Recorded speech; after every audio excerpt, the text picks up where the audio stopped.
Welcome to Peggy's Place. It is April the 8th, Thursday, and it is a beautiful, gorgeous day outside. Sunny skies, about 42 degrees. I'm Leanne Lindsay, your host today, and standing by on Zoom is Dave Spack, the project manager for the Mill Bend project and preserve, run by the Redwood Coast Land Conservancy. We'll get with him in just a moment. I have a couple of announcements to make. And first, I just want to be sure you know that the art show, Heart and Soul, is still ongoing at Wallala Arts. That will be going on through May the 3rd. And that is with artist Jane Head. And all the proceeds from this exhibit will benefit RCMS and Wallala Arts. What a great thing for us to do. And we are also live YouTube today, folks, again. So if you want to catch this show either on air, you can either be on the stream at kgua.org at 88.3 FM on air broadcasting, and on our YouTube channel. Just go to YouTube and look up the call letters KGUA. That's the first three letters of Gualala, or pronounced Wallala. And we are talking about the Wallala River area where the Mill Bend project has been ongoing for some time now. And coming up, this second announcement I had is actually about this update. They're going to be talking about the future of Mill Bend this Sunday, April the 11th, from 3 to 5 p.m. And on our KGUA Facebook page, I have posted a link to that, or you can go directly to their website, rclc.org. And I would like to welcome now our guest today, Dave Spack. And again, he is the project manager for this Mill Bend Preserve. Welcome to the show, Dave. Thank you, Leanne. Thank you for the kind introduction and for helping people get to know that, you know, we've got an amazing opportunity on this fabulous piece of property.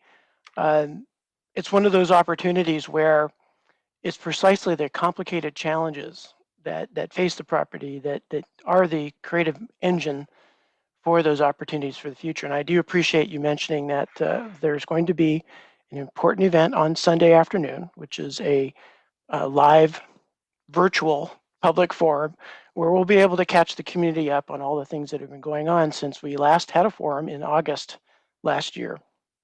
So thanks for having me on. Oh, you're welcome. And it's good to have you here. And could you tell us a little bit about yourself and how you came to RCLC? Didn't you just join them this last winter? I did. I became an employee of the Redwood Coast Land Conservancy. My first day was December 4th. But that came after kind of touch and go interactions with the organization as the work on the Mill Bend acquisition proceeded. But it began on a sunny day in, I guess it was 2019, when Kathleen Chasey essentially grabbed me by the collar as I was walking by in search of vegetables at the farmer's market. And we started a conversation that was really exciting that led to me helping out now and then for grant applications. But at that point, Kathleen made it very clear to me that her crystal ball included me being the project manager someday.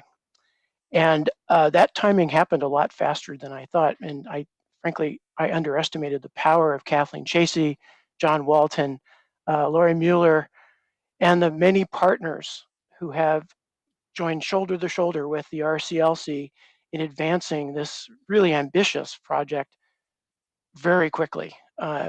It's been quite astonishing and really exciting to join the organization. Talented, powerful, smart, generous people, and this community for this very important piece of land. Can you give us a little history of the Redwood Coast Land Conservancy? We've had John Walton on before, but we just for our listeners right now and viewers on YouTube, let everybody know kind of the history of this organization and how they came about getting involved in Mill Bend. Well, golly, I'm really not the best person to answer the question, but I'll give you a quick snapshot. It's a relatively young, volunteer-driven, donation-based organization. It's a 501c3 nonprofit created just about 30 years ago. In fact, we'll be planning the celebration of that anniversary coming up this year and next year. The organization has been, again, driven by grassroots interests and has progressively acquired through easements or fee ownership different properties along the coast, driven by the objective of preserving the very important resource values of those sites, but also with the promise of continuing public access. For example, the portfolio now includes the Hearn Gulch, Cook's Beach, and a continuing interest to build on those investments. Mill Bend represents really the kind of the moonshot for a very small organization that is going to have to really stretch to get its arms around this particular piece of land, which is quite large by comparison to its others. Yes, and it's on its way. And I think it's a good idea for us to kind of step back a moment too, and for those listeners outside of our area, really understand the importance of this location and the beauty of this location. We're right at the junction of Mendocino and Sonoma counties, and the river is where the changeover happens from one county to the next. And this is coming in from the ocean. It's a beautiful river that snakes up the land. And give a little bit of a history of the place. What transpired here prior over the last, decades and hundreds of years. Sure. What I'm going to do now, I'm going to attempt not to botch this too badly, but I'd like to put up some visuals just to help that's good. Acquaint everybody with this, particularly people on YouTube. I'm sorry about the folks on radio. You just have to do with my voice, crackling in whatever way it does. Hang on just a sec while I get this up. All right. And again, just go to KGUA channel on YouTube. Well, Mill Bend has an extraordinary history. And as you mentioned, Leanne, it's both the front porch on arrival. It's the first property that one sees in making the transition from Sonoma to Mendocino County. It's also the place where people leaving the county say farewell and perhaps promise themselves that they'll come back again to see this wonderful place and be a part of it. But this is a property that's had an extraordinary history. Before Europeans came into the geography, this was a place where the indigenous Bokaya, Yokaia, and Kashaya Pomo spent a lot of time at this location, and it's frankly the indigenous tribal name for the place to whom we owe the name Wolala today. However, it's pronounced, and I'm sure we have much to learn from the original language, and perhaps it will inform our future pronunciation. But sure. when the Europeans arrived, the indigenous people were displaced, not unlike in other places in the country and all over the coast. And what then began was over a century of intensive development, industrial use of the property, not just one, not just two, but three different mills. Here you see a photo of the second mill on the property. Other historic imagery included a railroad that was a part of that mill operation. It ran all the way up to Robinson's Reef and then all the way up the river or substantially up the river to bring logs out of the watershed to the milling operations. The milling operations continued, and you can see here in this shot very intensive industrial use of the upland area, which frankly transformed the property over time as the community established itself. People created go ahead. Why don't you back up to that, if you can, to that Sure. shot, because I'd like to describe this to our listeners. Absolutely. It has really been transformed. This property that we now see so pristine. Back then, there were roads that were dug into the land. There were tons of logs lining the beaches. There was a train that I could see in a previous slide, and just tons of development and travel across this land. It's been just torn up for Yep. the timber production. Yeah, I just wanted to let people know how much different it was back then and how much it changed the land. Correct. Well, it changed it entirely. That this land has been completely transformed as a result of settlement since the mid 1800s through today. Over time, nature's done its best to recover the site. Here you can see in the top left quadrant, virtually the same shot as that industrial blanket on the upland area. You can see here where vegetation is coming back, but it's coming back in altered forms. Lots of pampas grass and French broom and lots of dill. And these are species that, again, they don't do a good job supporting habitat, but they are nature's way of progressively recovering. But it takes thousands of years at this rate with this sort of approach. The site is also the home of a pioneer cemetery that has many ancestors and families that are still here on the coast and in Wallala area. And in addition to those historic uses, people have come to love the place for its resource values as they've started to come back, but also as a place to recreate. And one of the problems that we have with recreation is that for most of the people who enjoy it with respect, there are those who, well, frankly, their notion of fun is somewhat damaging, and that is a problem that we have to continue to contend with. In addition to, there's quite a bit of trash on the property from various, camping activities that are illegal and that represent an unfortunate side effect of access to the property that's uncontrolled. And really, during this last year, during the pandemic, we have all seen trash increase along the coast. Whereas before we would never have seen people dumping trash. Now we have. When I drive down to Santa Rosa along the coast, I've seen sofas and chairs and all kinds of debris cast about. So this is also something that's adding to that.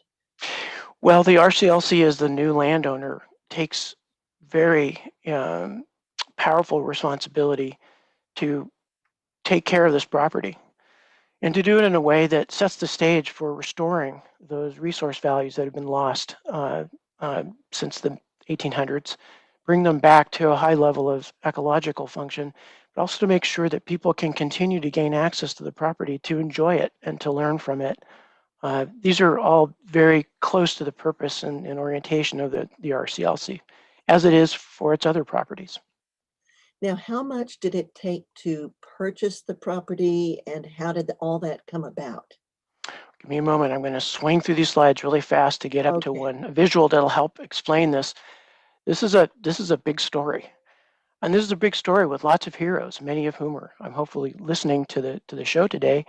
The purchase price was about $1.8 million, but that had to be accompanied by a stewardship fund. Part of the obligation for purchase was to make sure that the RCLC had the financial capacity to restore and maintain and keep the property. And in addition to that, the RCLC recognized that it was necessary to invest in a planning study to fully understand the resources on the site and the best way to manage the property and to steward not just the land, but also that financial investment for the purchase and the stewardship fund. Big thanks go to many, many people and many, many agencies that have partnered crucially with the RCLC. Again, I mentioned RCLC is a relatively young and relatively small organization, but it's fortunate to have fabulous partnership and the advocacy of agencies such as the Coastal Conservancy that essentially took the organization by the hand and led it through a pretty complicated process of grant applications, of agency interactions, of scientific assessments, of property transactions that are hugely complicated. We also owe a debt of thanks to Cindy Kennedy, who made sure that the RCLC found its way through not just one, but two different complicated property transactions to get to today. I want to make sure that people understand that major contributors came from agencies that have a similar orientation to resource conservation. The California Natural Resources Agency and the Coastal Commission and the U.S. Fish and Wildlife Service that contributed primarily, along with the Sonoma Land Trust, for the purchase money. After that, it's a cast of hundreds who have who've opened their pocketbooks and opened their hearts, but again, led and with the advocacy of the Coastal Conservancy, very, very important partner for the RCLC. Yes, several people or organizations, I should say, are shown here on the screen that he's sharing with us on YouTube, including Friends of the Gualala River, Fogger, and also Mendocino Land Trusts, the Regional Parks of Sonoma County, Gualala Arts, Mendocino Coast Audubon Society, the Gualala River Watershed Council, and the California Native Plant Society. Am I missing any here? Oh boy. Well, there are so many, and one runs the risk, and I really do appreciate you reading off the slide for me. One runs the risk in giving credit to not naming people, and so I want to just apologize in advance if I've missed you. It's not because we're not grateful; it's just because we don't have time, and hope on Sunday to do a little better job, kind of mentioning all the people who've helped us along the way. Well, if you're just tuning in, you're listening to Dave Spack. He's the project manager for the Mill Bend Preserve that they just purchased, and we are talking about its history, what's coming up in the future.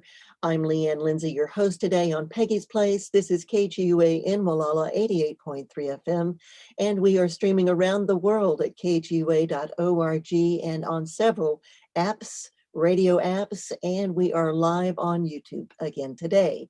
And you can just go to YouTube and put in our call letters, KGUA, and those are the first three letters of Gualala or Gualala. And as you said, the pronunciation might be different from its original inception.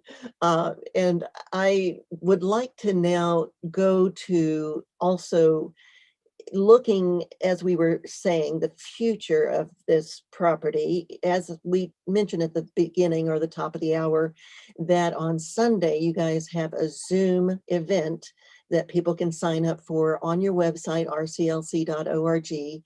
And that Zoom event is from 3 to 5 p.m. And you're going to have people give their input too on what you are working towards in the future. Talk about that and talk about the organization that you're working with as well, the Conservation Consultancy. Sure, we'll do. One of the important aspects of the event that we're planning for Sunday is the use of Zoom technology to do polling, which is a really kind of fun and interactive way to present information and then to get feedback, reactions from participants. As we all know, kind of getting through the pandemic has been really tough. We can't get together in a room, and all the technology has been great. It's really helped us advance conversation virtually. We're not quite there with dynamic interaction. So this polling is a tool that we're hoping will kind of keep the session live and help people interact with the information they're receiving. We're also going to have some time to do a question and answer session. So we're really looking forward to interacting with participants on Sunday. The planning for the future of the Mill Bend began essentially the moment that the RCLC board decided, well, okay, we're gonna leap. We're gonna go for this challenge, and frankly, it also instigated at that point a continuous interaction with the community. I'm going to turn the share back on again just so I can move through some visuals. As a community-driven volunteer organization, the RCLC values the voice of the community and has made not just sure, but its practice has been to engage the community continuously as thought process and methodological details and all the logistics were developed and fell into place to proceed from acquisition now through planning. The community's had a voice in a number of different events, and here's a quick slide that's showing that we've had at least 4 interactions in either in-person meetings or online virtual fora, as well as a community input survey that was conducted last fall. The survey was very important, very interesting. We learned a lot from that action. And here's the slide just quickly shows some of the results.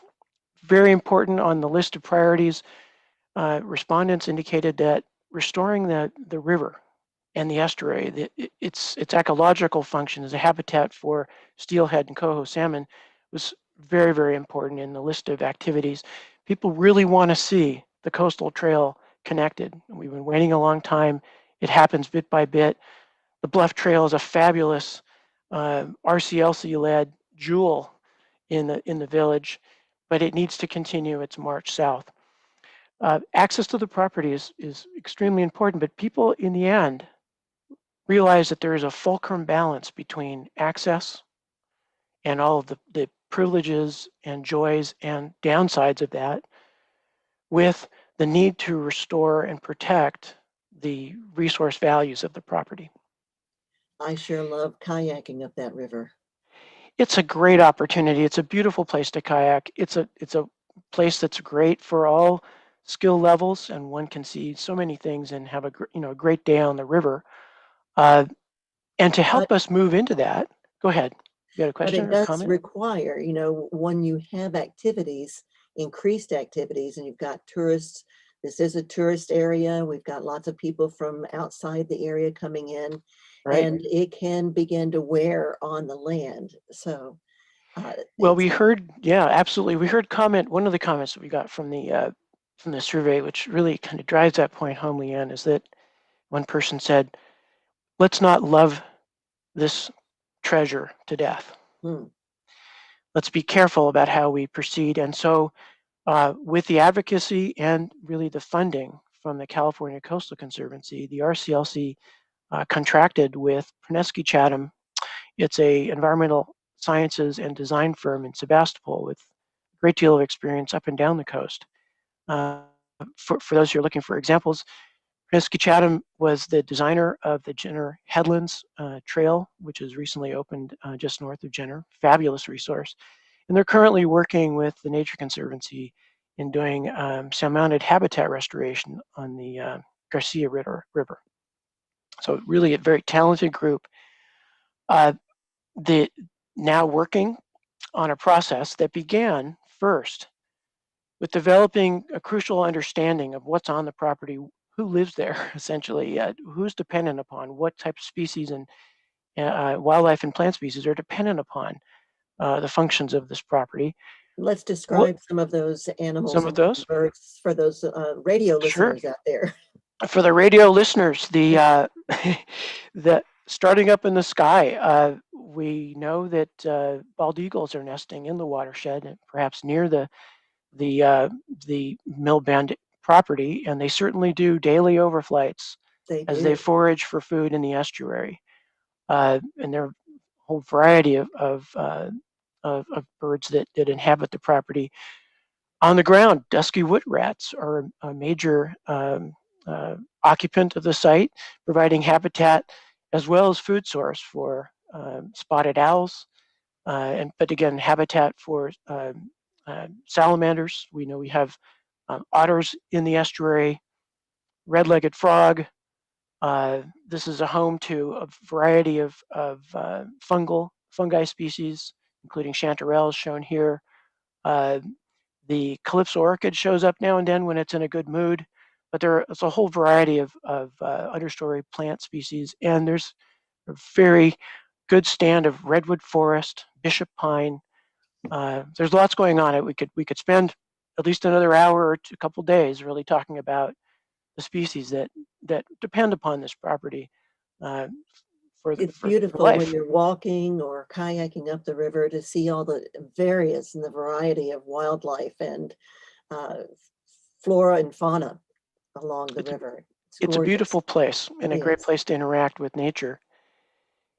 But the place also has a really important history. And as I mentioned earlier, beginning with the Pomo that lived here for thousands of years, and moving into the European history phase, we have a lot to learn, and so have studied and gathered information related to historical uses, but as well the condition of the property, its topography, soil conditions, vegetative cover, uh, all of which enables us to get to a point where we can take a look at the different types of resources, whether they're geologically based or plant or wildlife based, and understand how the relative sensitivity of those resources. Some of those resources aren't too sensitive to recreational access. For example, the willow stand is a really vigorous uh, plant species. It grows quite rapidly, and it has a fairly high tolerance to the presence of, again, carefully guided recreational visitation. Although there are some things, such as wetlands, we really have to protect. We have to keep people out of them, or at least avoid a lot of interaction with wetlands because they are so sensitive.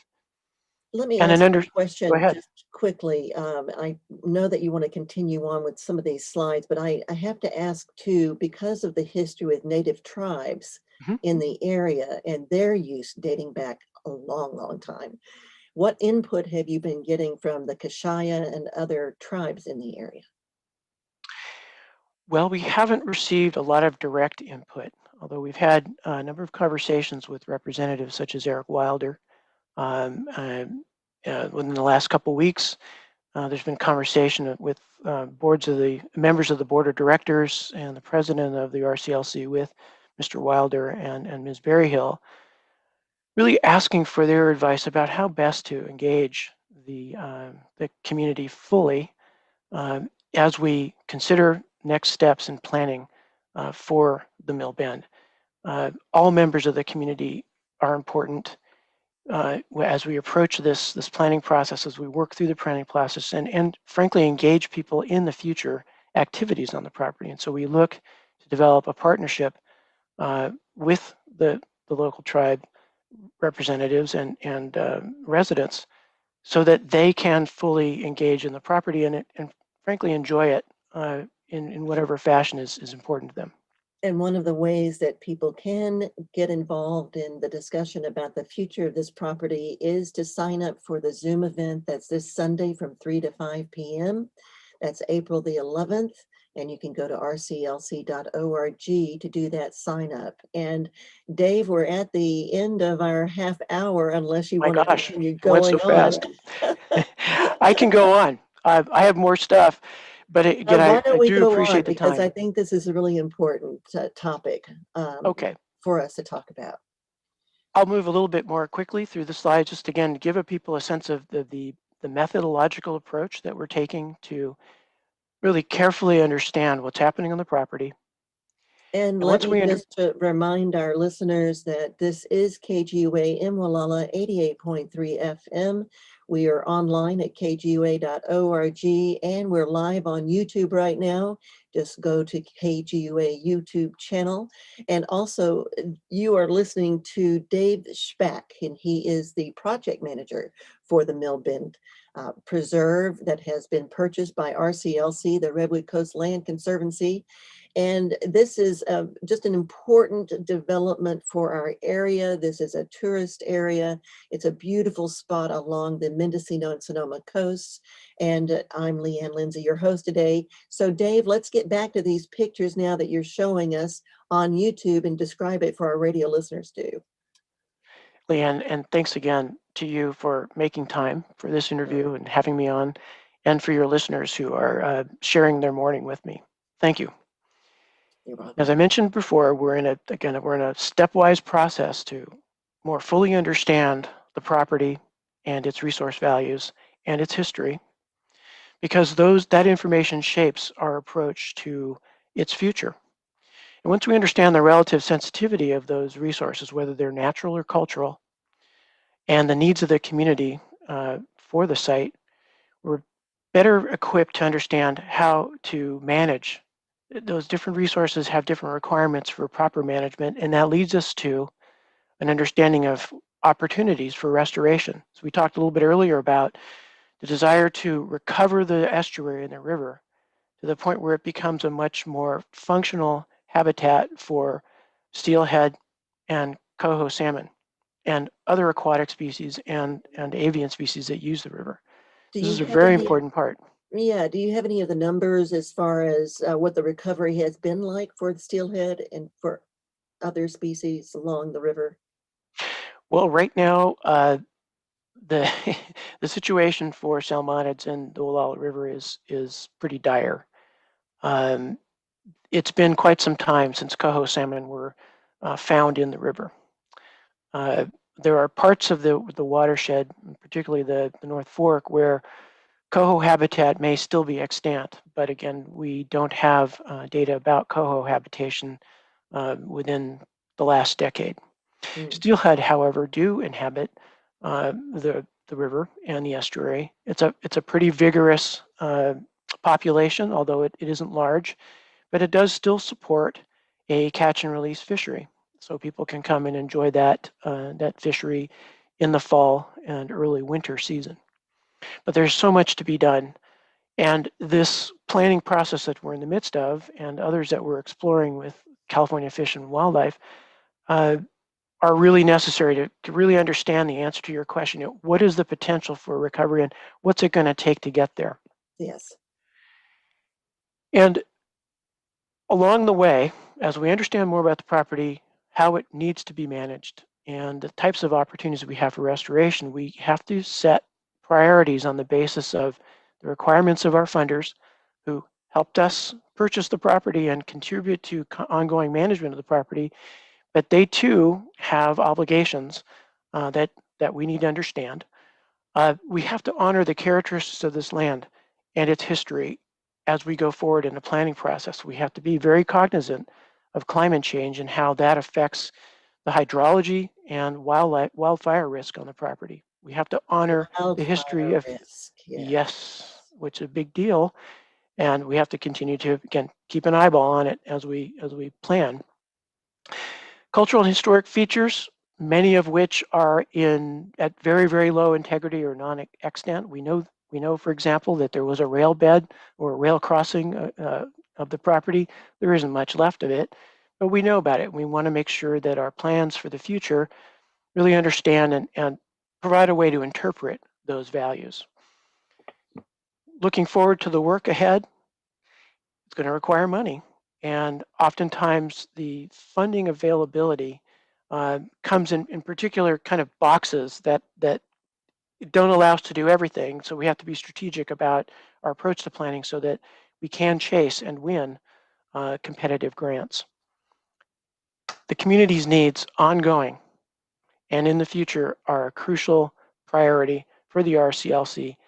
And ultimately, the RCLC has to be, clear-eyed about the fact that it's a small organization, it's a growing organization, but it can only bite off as much as it can chew and swallow. We have to be careful not to go too far to have situations where we instigate a project that we can't properly keep. And so this capacity issue is one that we're going to really need to continue to grapple with over time. And how many people are there in RCLC and volunteers? And the reason I ask this too is because we have so many new residents since this past year who have Yeah. moved into the area. Many of them would like to volunteer or get involved in organizations like this. So describe how they might become involved as well. So just describe a bit about how big the organization is. Well, I think big's kind of the wrong word, but we've got an opportunity for anybody who'd like to get a good workout and get their hands dirty with a bunch of congenial, smart people. Go to the website, rclc.org.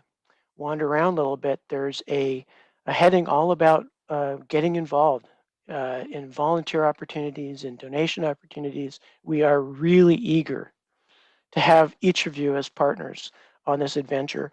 The organization is not big. Essentially, it's a volunteer board of directors, about a dozen people. We are fortunate that past members of the board another maybe up to a half dozen or more people stay with the board as it continues on in its work. The board is advised by about a couple dozen technical experts in different arenas, everything from public finance to insurance to environmental sciences and civil engineering.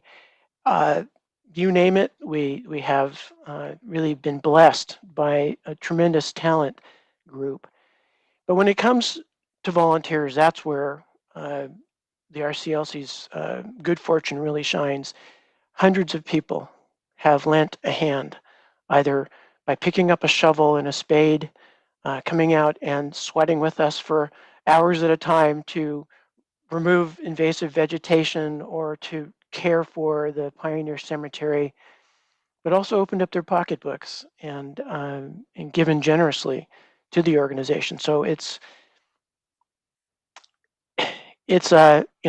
don't want to gush too hard, but there's really no way to say enough about the contributions of agencies, experts, and volunteers throughout the region and in the state to the progress that RCLC has been able to make on not just the Mill Bend property, but on each of its properties on the coast. I know our friend Joel Chabon has been involved for some time now too. Joel's one of the champions with RCLC, and he's certainly the king of Cook's Beach. So anybody who enjoys that property owes Joel a huge debt of thanks. He's a great guy, and we all depend upon him for his technological expertise. And I should say Joel and Pat, because they're a team. they're a duo. So now we're on a screen that says define and analyze alternatives. Why don't you talk a little bit about that? Thank you. So we've got, again, a sense of the property. We have a sense of how those values on the property need to be cared for. And that those two buckets of knowledge also give us a sense of where we could go to restore and improve the property in proportion to the RCLC and our partners and our volunteers' ability to carry that action forward. We now have Penobscot-Chatham and the RCLC have developed a set of planning alternatives, and we're evaluating those alternatives on a series of objective criteria. One thing we have to keep in mind as we look forward to what could happen on the property is we don't want to make any mistakes. We will, inevitably, because this is a bit of a lab experiment, but we want to be thinking ahead about certain activities that might have knock-on consequences that we really don't want to do. We also need to be aware that whatever RCLC is doing and the community wants to do and agencies want to have happen on this property and in the estuary and the river, that we are on the regulatory radar screen, that this is a location on the coast that is very carefully considered through a variety of regulatory frameworks. And whatever we do is going to have to go through the gauntlet of regulatory review and permitting. Everything that happens on the property is going to have a cost to do it. And it's a matter of fundraising, it's a matter of in-kind contributions from partners such as the Sonoma County Regional Parks, who've been very generous in helping us approach the work, and others.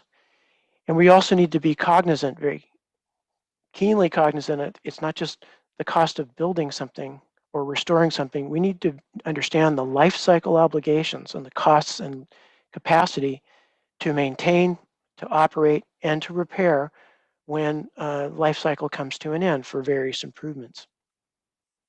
And we mentioned climate change, and it's really important for us to be aware that sea level rise is coming. It's in fact happening. Right. That's right. We get a little picture of those sea level rise events when, other than drought years like this, the river runs high and that almost the entire lower Mill Bend property goes underwater.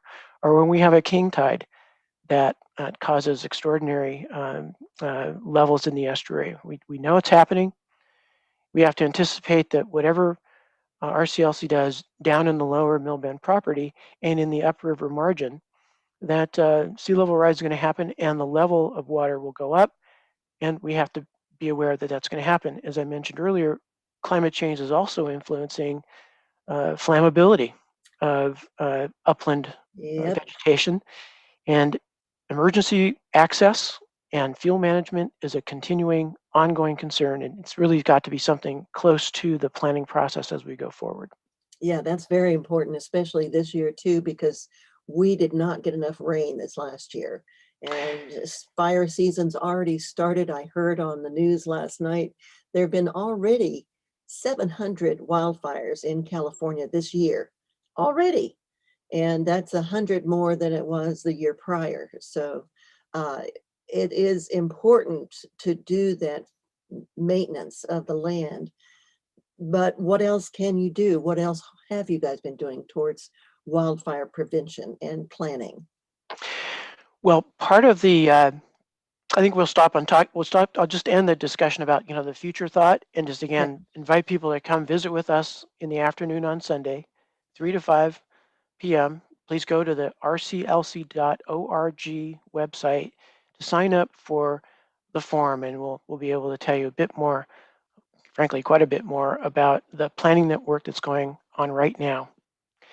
very good. Coincident with that planning work, though, is a great deal of stewardship activity. One of the things that's one of the big categories of stewardship that's happening on the property that has a dual function of restoring habitat, but also managing fuel load on the property is the removal of invasive vegetation. I mentioned earlier that Pampas grass. pampas grass, Wow. French broom, which is a highly flammable and really aggressive and invasive shrub. Uh, we also have quite a bit of invasive fennel, another fairly flammable fuel material.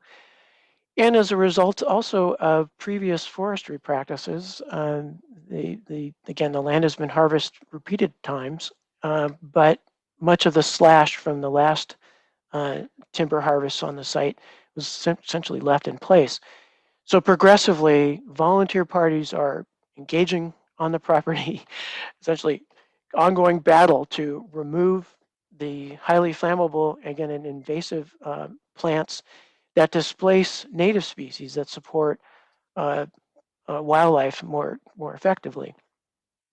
In addition to volunteer work parties, such as the ones shown here, there's been a lot of work on the Pioneer Cemetery, a true jewel here in the community. The cemetery had really gone into a period of disrepair, and as of the late last year, as RCLC ownership was ripening, volunteers have come forward to work on the property. We've been fortunate to partner with the Lions Club and the local Order of the Druids. The Sea Ranch Association has been a primary contributor to restoration investment on the property. Here you see a photo with some hardworking volunteers Yes. making the cemetery really, restoring the cemetery to perhaps some of its past glory as a place to really come visit and experience this important history. And I can't wait to visit too. I've never actually gone there before, and I would like to see it and see some of the history there. And it's for fabulous. I highly recommend too, if you're listening to this show today, to go to our YouTube channel and see some of these photographs that Dave Spack, the project manager, is sharing with us today. And you are listening to KGUA in Molalla 88.3 FM. We are streaming around the globe at kgua.org on several radio apps. I'm Leanne Lindsay. And again, this is Dave Spack, who is sharing with us all the information about the preservation of this 113 acres along the Gualala River. And such an important project this is, and what is going to be going forward in the renovation, the restoration of this property. That's what we're talking about right now.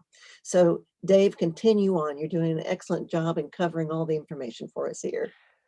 Thank you, Leanne. And it doesn't take much encouragement to go on and for me to go on and gush about this property and the people involved in it. But I want to encourage people to, again, if you're excited about what you're seeing and hearing, go to the rclc.org website. We're also inviting people to sign up for tours. We're eager to introduce people in person to this very special place. Sign me up. Absolutely. And while we don't have them scheduled yet, what we're encouraging people to do is just let us know who you are and what you're interested in, Great. and where you'd like to go visit. And certainly one other great place to see the property is to come work out on it. Our next volunteer work day is scheduled for April 17th, Oh, that's coming up soon. coming right up. Yeah. So if you've got some time and you've got some extra energy, and you're looking for a workout, we're not trying to compete with the physical gym, but this is one way to get outdoors and and roll up your sleeves with some great people who are lots of fun to work with. Uh, Please come out and join us. And what will be happening that day on the 17th? On the 17th, we'll be doing another upland. This is the upland area, upland work cleanup. It's going to be doing this type of stuff, vegetation removal. I'm also going to ask for some volunteers to help me remove some camping trash. It's not too much fun. It's actually a lot of, for those of you who are really looking for a workout, this stuff is pretty heavily waterlogged at this point. Probably won't be dried out. It's heavy. It's not terribly pleasant, But I we do got see we you got got a lot of it. wheelbarrows. You've got wheelbarrows there, so that We got helps. we got wheelbarrows, and we're always inviting sweat equity. Yes. Well, it's important to clean up all that debris, whether it's human or nature made. Yep. The other thing we're doing right now too is looking forward to the summer season, and it's access to the estuary is so important. It's one of the most popular places for recreational use, but it's one of those places too where we've kind of been loving it to death, particularly vehicular access in the wintertime. When this I property see is that. underwater, it erodes very, very profoundly. And you can see here some shots of the access road, and this is what happens when people drive in. It's really It's like not that huge great. potholes filled with water and one after the other after the other. Well, these aren't just potholes, Leanne. Some of these are a couple feet deep, and Oh, so it's really? the situation gets pretty rugged out there. And so we're we need to fix this, and ideally, as these dry out, the objective would be for the RCLC to go in and recondition this access road. It won't be perfect, but at least people coming in the summertime will find a place to park. They'll be able to access without high centering their vehicles and without, frankly, continuing to damage the property. Again, it's a popular visitation spot. We want to encourage people to use it, enjoy it, but do so properly without damaging sensitive vegetation and resource values. Don't litter. Our ambition is to install Please a chemical. respect the property, Please respect the the property, love it, land. and enjoy Yes, it, but do so in a way that makes sure that the property is there for when you want to come back and enjoy it. We're eager to also install a seasonal porta potty so that people can again have a more healthy visit to the site. And along the way, we're working with the California Coastal Commission in Mendocino County to expedite approvals necessary to come onto the property and do this work. So I did there's a lot lots of going on. Go ahead. I did a lot of hiking and camping on foot and by horse up in the Rocky Mountains for many years when I lived in the Aspen Snowmass Wilderness area. And we all had the motto that, what you pack in, you bring out, and you leave it cleaner than you found it. So that is what we recommend everybody that is coming to visit our area. Please respect this land in this area. And where is exactly this road that you're showing here on the screen right now? Okay, let me see. Well, the best way to the way to get to it, it's on Highway 1, so just north of the bridge over the Wallala River on the east side of the highway. Oh, that's that road that goes Excuse me, down to the west side of the highway, the not west not side. the east. It's on Right. the west side of the highway. People will see essentially a driveway. There's an encroachment there on the That's what highway I on the thought west that it side. was. Yeah.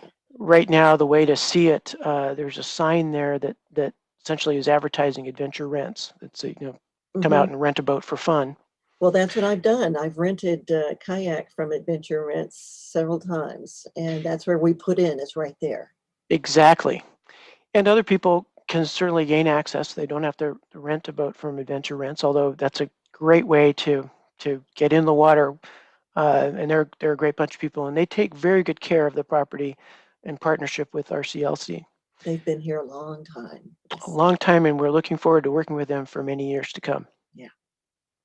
So what other slides do you have to show us here? Let's see. Well, I wanted to make sure, it's one thing for people on the radio to hear us say rclc.org repeatedly, but it's kind of hard to jot it down at the speed of voice. But I put together this slide, which I'm guessing folks can see on YouTube, that has some of the addresses, the internet addresses for these different pages. rclc.org, of course, is the main landing spot on the internet. The next link at the Mill Bend Conservation.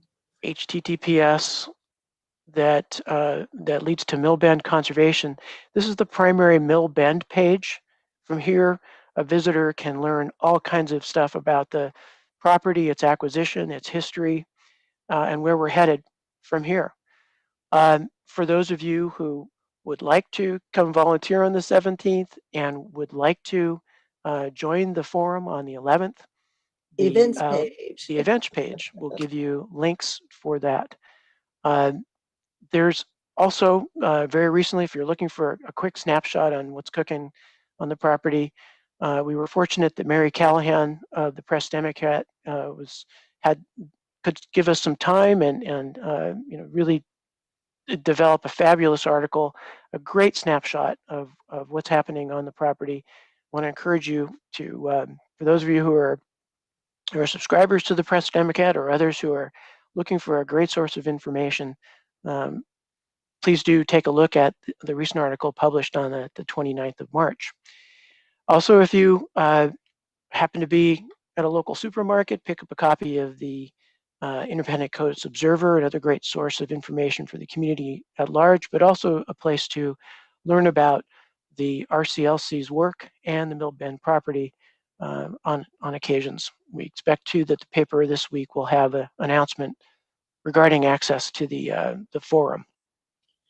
Now, you're talking about the forum that's coming up on Sunday, correct? Sunday, yes. And you so far have held several forums over the years. I think that one slide you were showing, it started in 2017. I'll pop back to that one for the quick record. Sorry, while I navigate. Hang on. Okay. Sorry, everybody. The questions here. Okay. Sorry to drag you all through the slideshow. Yeah, but that's okay. This is a quick inventory of the different events that the Redwood Coast Land Conservancy has sponsored relative to the Mill Bend acquisition and planning effort. So you can see it's on November 28th, 2017. And then go ahead. Another was held on the 5th of November in 2019. The third at the Sea Ranch was held December 28th in 2019.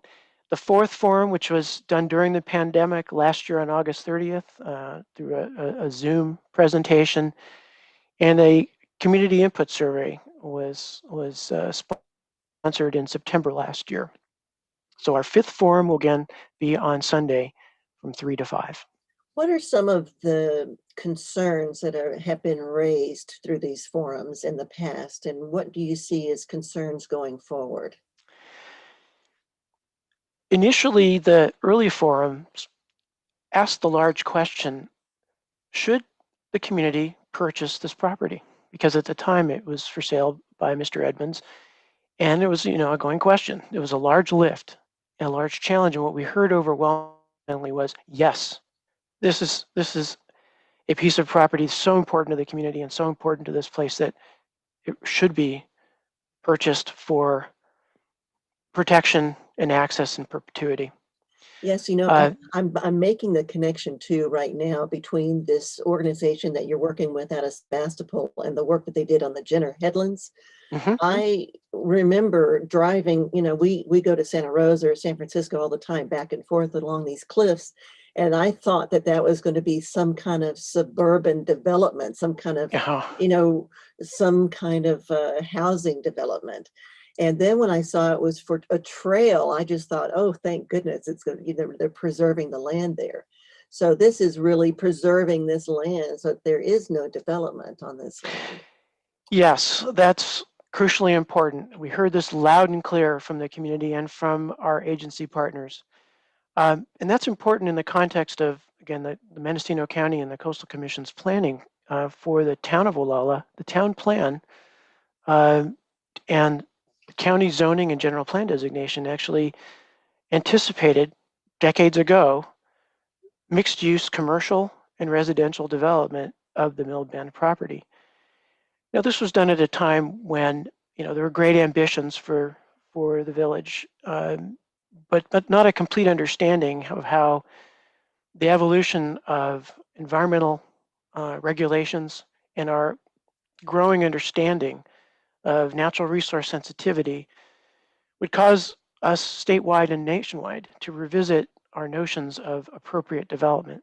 This is a property that is really constrained in so many different ways that over time it's become very clear that continued commercial or residential development here really would not meet the needs of the community or frankly the needs of our environment, as well as this approach, the approach to conservation and recreational use of the property.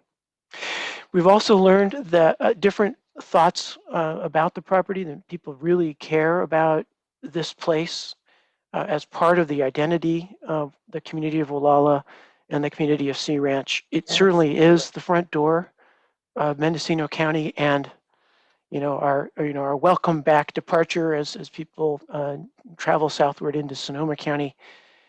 It's a really important natural place, a place where we've come to realize that it's time to help nature come back to more powerfully restore and more expeditiously accomplish ecosystem functions that are important in so many different ways. Yes.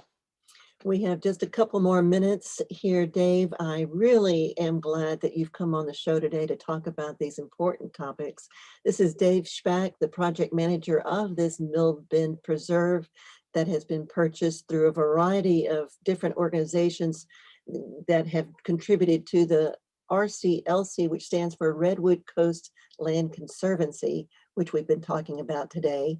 And anything you'd like to leave with our listeners right now, Dave? Well, I would leave with the one word of thank you. Thank you for having me here. Thank you to the community and to Redwood Coast Land Conservancy for inviting me to join this extraordinary and ambitious effort on the Mill Bend property. What a fabulous piece of land, a fabulous place, a tremendous history, a great community asset, and a great asset for the public and for the environment of California. But I'd also like to leave you with this. Please join us. Please partner with the Redwood Coast Land Conservancy. Become a participant in this opportunity, regardless of where you are or who you are, your connection to the community, how long you've been here, what you hope to achieve here. This is an important opportunity, not just to reestablish and restore an important piece of land and of the river in our community, but also a place to establish community. This is an opportunity for us to come together, work together, enjoy this place, learn from this place, and to continue to make this, the Mill Bend, our front porch where we can get together anytime, have a conversation, and take a look out over a beautiful estuary and a beautiful place. So thank you so much. You're welcome, and you're a great spokesperson for RCLC. They're lucky to have you, Dave. Thank you for joining us today on Peggy's Place. Bye-bye. Have a great day. And remember, everyone, that's this Sunday from 3 to 5 p.m., the Zoom meeting with RCLC to talk about the future. And you can sign up on their website, rclc.org. This is KGUA in Wallala, 88.3 FM. I'm Leanne Lindsay. Thank you all for joining us.